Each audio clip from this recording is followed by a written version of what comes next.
वृंदावन में रहते हुए बच के रहियो। ब्रह्मा जी भी भ्रमित हो गए थे कहीं कहीं लीला में। यहां पता नहीं ठाकुर जी किसी को भगाने के लिए कौन सा कोई दृश्य दिखा दे ऐसा कि तुम यहां से तीर हो जाओ। इसलिए डटे रहना, किसी लीला पर संदेह नहीं करना। इसलिए कल हमने चर्चा करी थी, आंखों से व्यभिचार होते हुए भी देखो तो भी दोष मत देखना, प्रणाम करके निकल जाओ। सुधरने सुधारने की बात अपने से शुरू करें। जिस दिन हम सुधर जाएंगे पूरी तरह से, तब हमें दूसरों को भी कहने का अधिकार है। इसलिए मिलजुल करके सब प्रयास करें। जैसे हमने पहले भी आपसे प्रार्थना करी, जो भी यहाँ आपको कमी नजर आती है कैसी भी, मिलजुल करके प्रयास करें। दोष देख करके मुंह टेढ़ा ना करें। तो ब्रह्मा जी ने बछड़े चुरा लिए, ठाकुर जी बछड़े ढूंढने गए तो ग्वाले चुरा लिए। भगवान ने देखा उधर बछड़े नहीं, वापिस आए तो ग्वाले नहीं। ब्रह्मा जी ने योग निद्रा में सबको पर्वतों की कंदराओं में सुला दिया। भगवान ने आंख बंद करके ध्यान लगाया, बोले ओ ब्रह्मा जी, हम ही परखने आ गए, हमारी बिल्ली हम ही में आऊं, कोई बात नहीं। ठाकुर जी ने उतने ही ग्वाले बछड़े अपने भीतर से प्रकट कर दिए। बड़ी प्रसिद्ध कथा आप जानते हैं। ब्रह्मा जी अभी ब्रह्मलोक वापस नहीं पहुंचे थे, तो ठाकुर जी ने एक नकली ब्रह्मा पहले भेज दिया। और नकली ब्रह्मा जी जाके द्वारपालों से कहते हैं, भैया ध्यान से पहरा दिया करो, आजकल कई नकली ब्रह्मा घूम रहे हैं इधर उधर, हाँ किसी को भीतर मत जाने देना। जी सरकार। और महाराज नकली तो असली बन के अंदर चले गए। जब असली आए तो दोनों पहरेदार लठ दिखाते हैं, बुढ़े हड्डी तोड़वाएगा क्या हमसे? बोले क्या हो गया तुम्हें? बोले यार तेरे जैसे कई नकलची बंदर घूम रहे हैं इधर उधर। ठाकुर जी ने ऐसा तमाशा बनाया। अब कोई कोड वर्ड होगा, महाराज ब्रह्मा जी ने वो जब बताया तब उनको एंट्री मिली। अंदर जाके देखा तो कोई भी नहीं, वही नकली थे। ठाकुर जी के सामने चतुराई नहीं। परखना है तो अपनी भक्ति को परखो ना, अपने संयम को परखो, अपने ब्रह्मचर्य को परखो। ठाकुर जी को क्या परखना? ठाकुर जी को तो सिर्फ प्रेम करो बस। एक वर्ष ये लीला चली और बाद में धरती पर एक वर्ष हो गया था। ब्रह्मा जी का तो एक पल बीता था, अगले पल उन्होंने झांक के देखा, तब तक धरती पर एक वर्ष बीत चुका था। ये सौर मंडल का विधान है। कहीं अमेरिका में इस समय जो समय है वो यहाँ टाइम, वो यहाँ थोड़ी है। तो जब धरती पर टाइम बदल जाता है तो वो तो यहाँ से करोड़ों मील ऊपर का लोक है ब्रह्मलोक, तो उसका तो यहाँ का बड़ा, इधर एक पल बीत, उधर एक पल बीता, इधर एक वर्ष बीत गया। ब्रह्मा जी ने देखा वही ग्वाले वही बछड़े मस्ती से आनंद ले रहे हैं। गुफा में देखा तो वहां सो रहे हैं। तब उनको अपनी गलती का एहसास हुआ। चरणों में सिर रख करके बहुत विलाप किया, रोए, रो रो करके कुंड भर दिया आंसुओं से। बोलो ब्रह्म कुंड की जय। पर वर्णन मिलता है भगवान ने ब्रह्मा जी को क्षमा नहीं किया। वही ब्रह्मा जी नाभाजी के रूप में आकर के भक्तों का चरित्र लिख करके और पुनः भक्त भगवान का मिलन कराते हैं, तब उनको जाके क्षमा मिली है। अब इसके बाद गौचारण की लीला आज होगा चरावन जई हो, आज होगा चरावन जई हो। वृंदावन के भांति भांति फल, वृंदावन के भांति भांति फल, अपने कर सोखई हो, अपने कर सोखई हो। आज होगा चरावन जई हो, आज होगा चरावन जई हो। आज तो जिद पकड़ ली भैया बाबा, आज ही गाय चराने जाऊंगा, आज आज पक्का। तो उनकी ऐसी जिद देख करके शांडिल्य ऋषि से मुहूर्त निकलवाया गया, जिसे हम कार्तिक मास की गोपष्टमी कहते हैं। ये भगवान का गौचारण का प्रथम दिवस है। भगवान आज ग्वारिया वेश में तैयार हुए हैं। सुंदर लकुटी हाथ में ली है, मां ने काली कमली ओढ़ाई है। नंद बाबा उनको पादुका पहनाना चाहते हैं, पर श्याम सुंदर ने पादुका धारण नहीं करी। मैया बाबा, अपने इष्ट की सेवा क्या पादुका जूता पहन के होती है? एक हमारे ठाकुर जी हैं, जिन्होंने जंगल जाते हुए भी पादुका धारण नहीं की, और एक हम लोग हैं ठाकुर जी के भक्त, जो रसोई में भी जूता नहीं उतारते, है ना? कितना बढ़िया संयोग है ना? कितना प्रेम है हमारा ठाकुर जी से, कितना ध्यान रखते हैं हम मर्यादा का। एक ने पूरे वृंदावन में चप्पल नहीं पहनी, और ठाकुर जी का भोग, ठाकुर जी को लाड़ लड़ाने वाले लोग और रसोई में भी चप्पल नहीं उतारते। ये फर्क है, बाकी कोई ज्यादा फर्क नहीं, थोड़ा ही है वैसे, है ना? कोई ज्यादा फर्क थोड़ी है। एक कांटों में भी बिना जूते के चल रहा है, और एक रसोई में भी जूते पहन के खड़ा है। थोड़ा सा फर्क है, ज्यादा थोड़ी है। क्या फर्क पड़ता है इससे, है ना? ऐसे लोगों को जब ज्यादा समझाओ ना, पता क्या बोलते हैं? वो छोड़ो जी, इससे क्या होता है, मन साफ होना चाहिए, है ना? अब जरा आईना दिखाएं आपको कितना मन साफ है। मन साफ होता तो तुम ये हरकत ही ना करते। ये मैले मन की ही निशानी है कि शुरुआत यहां से हो रही है। अस्तु,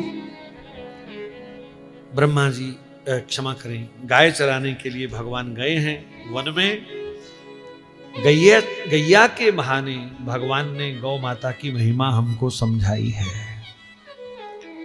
लेकिन भगवान को नहीं पता था कि मेरे कृष्ण नाम रखने वाले गाय छोड़ करके कुत्ता चराएंगे सुबह सुबह। ये उनको नहीं पता था। उन्होंने कल्पना नहीं की थी कि वृंदावन में भी ऐसे भक्त बसेंगे जो बछड़े नहीं, कुत्ता चराया करेंगे, सुबह सुबह कुत्ता घुमाया करेंगे ब्रज की गलियों में। ये उनको उम्मीद नहीं थी।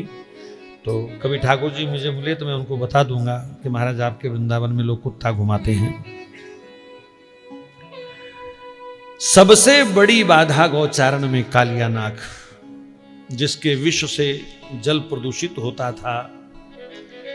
अब कालिया के विष से तो यमुना प्रदूषित हुई, पर वो कह रहा था हरियाणा वालों ने विष डाल दिया है यमुना जी में। देखो, हो सकता है वैसे, है ना? पहले धुआं पंजाब से आता था, जब पंजाब में अपनी सरकार बन गई फिर हरियाणा से आने लग गया, पंजाब का बंद हो गया। हे भगवान,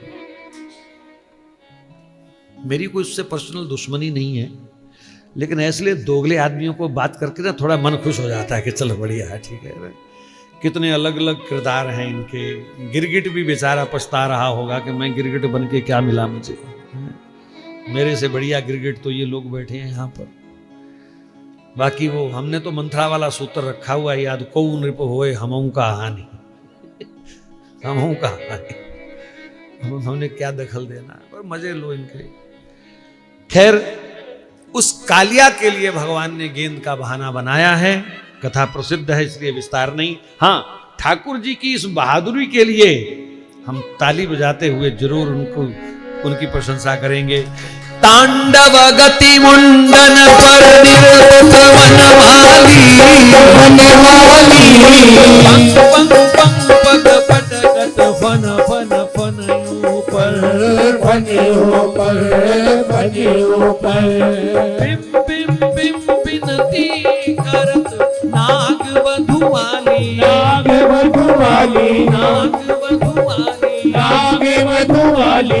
सन सन सन सनकादिक नंदन नारदादी गंग गंग गंधर्व गंग गंग गंधर्व देत सभी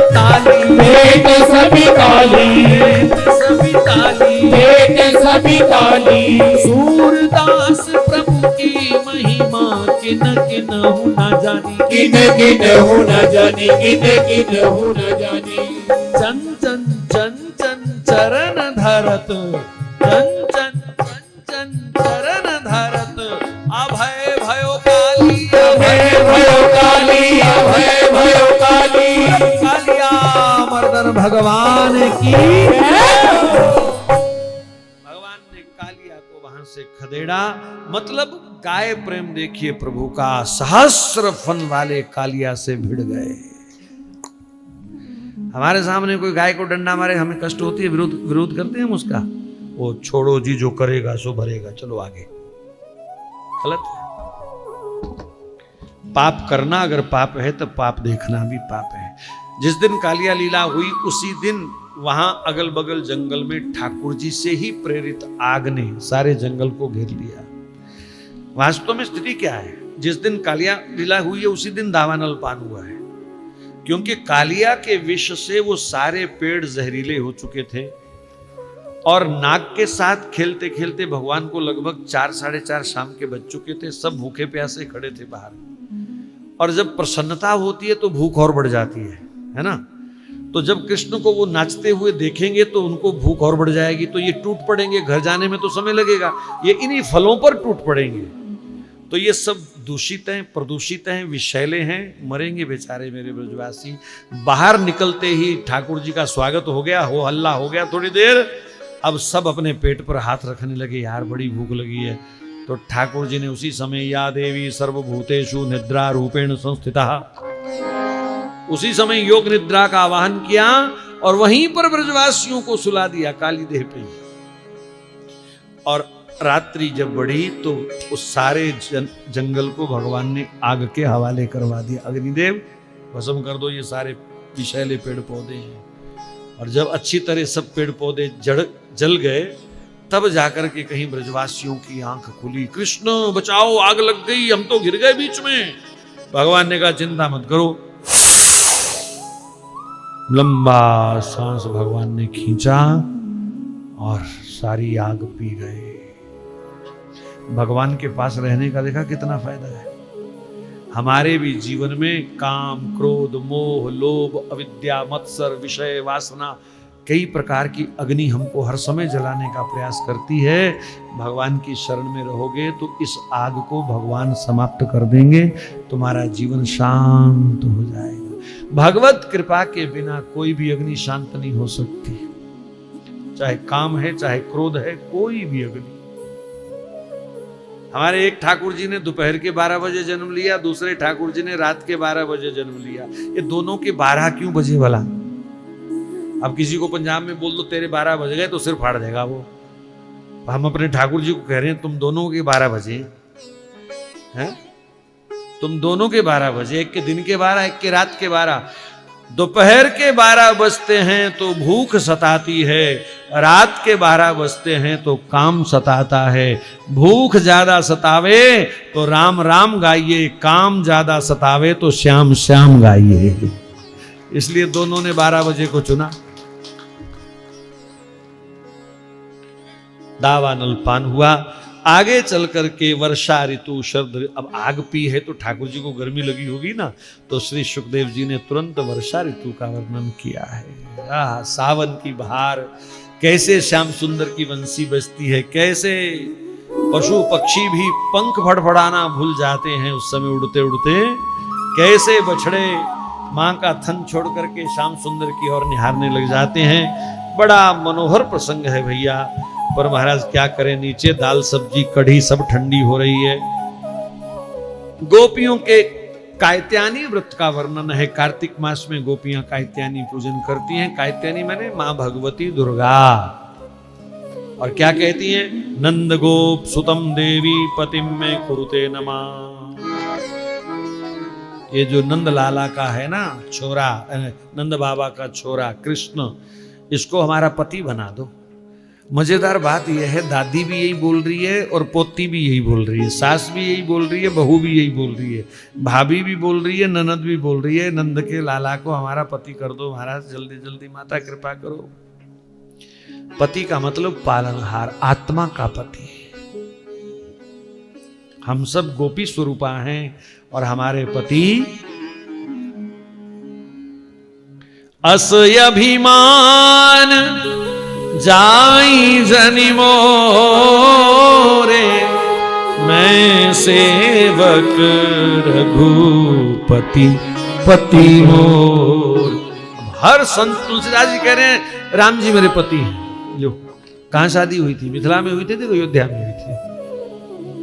तो भगवान ही हमारे पति हैं। इसलिए ये संसारी 4 दिन के संबंध हैं भैया। बस इसलिए तो मीरा ने कहा था, ऐसे वर को क्या वरूं जो आज जिए कल मर जाए, दूल्हा वरू में सांवरो मेरो चूड़लो अमर हो जाए। मेरा चूड़ा अमर कर देने जो। तो इसलिए गोपियां उस शाश्वत संबंध को ले रही हैं। चीरहरण के असली अर्थ क्या हैं, ये तो महाराज प्रसंग में सब प्रकट होंगे, उसकी चर्चा कल करेंगे।